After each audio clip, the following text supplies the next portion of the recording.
What's up, people? Since the majority of films one person sees throughout their lifetime will be worthless pieces of shit, I decided it was time I started reviewing better films. Films that are actually worth watching.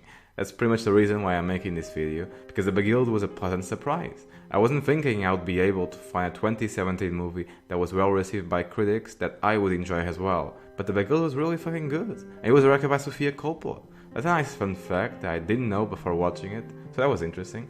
By the way, I didn't really care for Lost in Translation. It was really well done, I just personally didn't connect it with any of the characters and couldn't care less about that film. Not this one though. For whatever reason, I really enjoyed The Beguiled.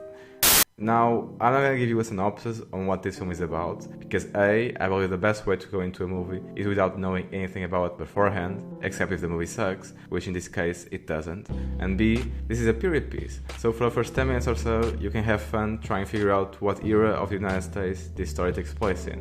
It's something you'll easily figure out, but still, I had fun, so maybe you'll have fun as well. Anyway, The Beguiled is an extremely well-directed film with a great small cast. There are about 8 characters and only 5 that are actually relevant to the overall plot, but that doesn't matter. Everyone who's in it played their parts and did a good job at performing. There were even some child actresses that weren't awful, which was another pleasant surprise.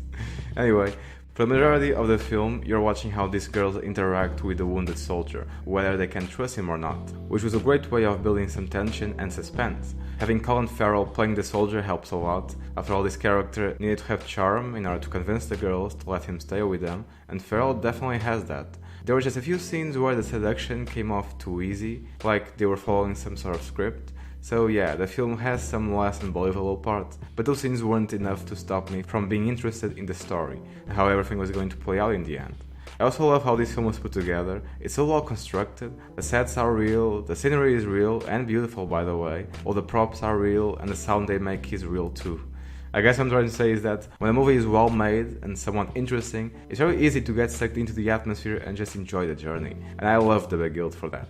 Now on the more negative side of things, this film isn't perfect. The lighting was by far my biggest issue. Too many scenes were needlessly dark, which made it difficult to understand what was happening. It's not ugly though, it's actually visually appealing, just not full of visibility. Something that's kind of important given that cinema is a visual medium. And the story itself isn't extraordinary. It's good, discounting a third act that felt a bit rushed. The story is compelling enough to watch, but the talent behind the camera is what makes this film worth seeing. Because even if you aren't that interested in the story, you can always admire it for how meticulous and perfect the frames are, and how gorgeous it is to look at something and not see terrible green screen in it.